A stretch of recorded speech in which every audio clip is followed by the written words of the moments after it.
When starting a personal brand online, many of us starts with the visual designs or logo.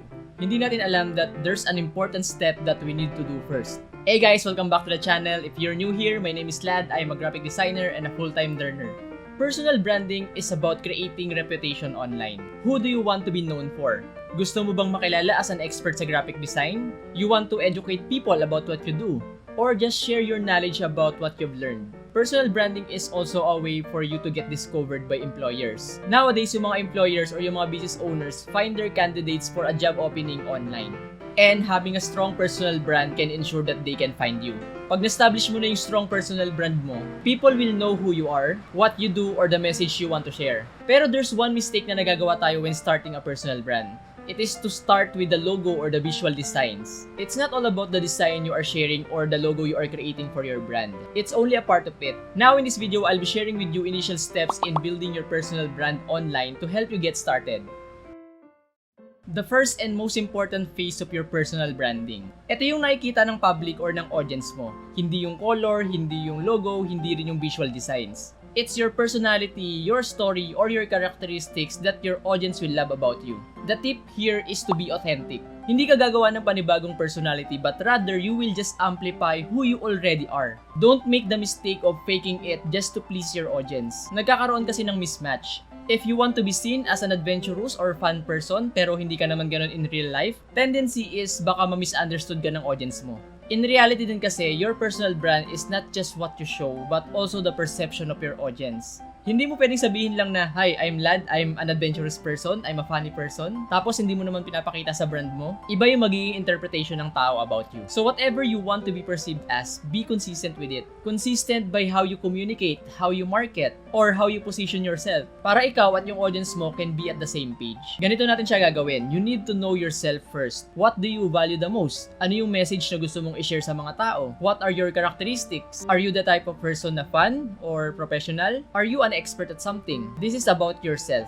Be aware also on how you communicate. This is going to be your brand voice. Pag makikipag-usap ka sa audience mo, it should be consistent sa lahat ng platform na gagamitin mo. Whether you are writing, doing a podcast, or creating videos. People would love to know if they will be comfortable na kausap ka. And the best way to know your tone or voice is through the brand archetypes. You can search about brand archetypes online. But in PC Mastercamp, we have an archetypes that is dedicated for personal brands. These archetypes represent your identity and there are 4 different purposes in this archetype. Do you sell a solution to a problem? Do you inspire and motivate? Do you want to entertain and make people happy? Or do you educate or inform your audience? Each of those purposes have different identities pa, and those identities will be your guide para maging consistent ka in your personal branding. Another part in building your foundation in personal branding is knowing your audience. Ito yung ideal audience mo. Sino ba yung gusto mong makausap? Hindi naman pwede na lahat ng tao gusto mong matarget. Because if you target everyone, you're actually targeting no one. You can't be all things to all people. You just have to choose who you want to talk to and kilalanin mo silang mabuti. You have to accept that not all people will love what you do or would want to listen to you. Now, the foundation is about amplifying yourself and finding the right audience who will resonate to your personal brand. Pero we need them to find us. Hindi ba baligtad? Di ba tayo ang dapat naghahanap sa kanila? Well, in a way, yes, pero we need to attract them. This is where the second phase will come in.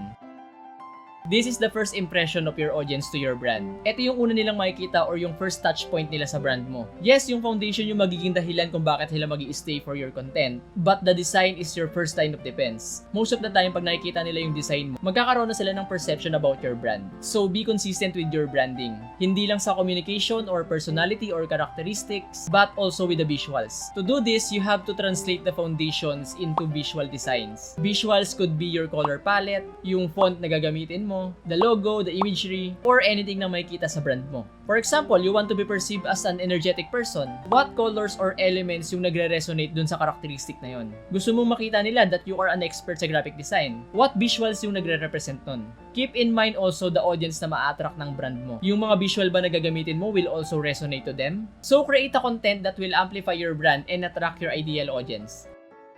Speaking of content, this is the last phase in building your personal brand online. What type of content or platform yung gagamitin mo to share your message online? It could be a website, through social media. You can write articles, host a podcast, or create a video type content. This is where your audience will find you. Again, isipin mo, saan ba madalas naghahanap ng answers yung mga ideal audience mo? Do they love watching videos or reading write-ups? Also, choose platforms that are appropriate to your industry. If you're a graphic designer, Instagram, Behance, or Pinterest is a great platform to showcase your works. If you're a professional, LinkedIn is the best choice to get started. This will help you develop a strong online or social media presence. Make sure that you will build first or you will focus dun sa foundation if you really want to build a strong and sustainable personal brand. These are just initial steps pero it will give you a glimpse of what you should build. If you want to learn more about building your personal brand online, I am inviting you sa PC Mastercamp. We will guide you from building the foundation, creating the visual identity or visual designs for your brand, to choosing what type of content you're going to create. You will be equipped with the clarity, direction, foundation for creating a unique, effective, and profitable personal brand. If you want to transform your passion into living, transform your plan to action, and make your message go viral, go over to www.teampassionates.com to learn more, and if you want to join, you can use my code Gutierrez to get a discount. Hopefully you enjoyed this video, and if you found something useful, hit that like button. Thank you so much for watching, and I'll see you on the next video. Bye!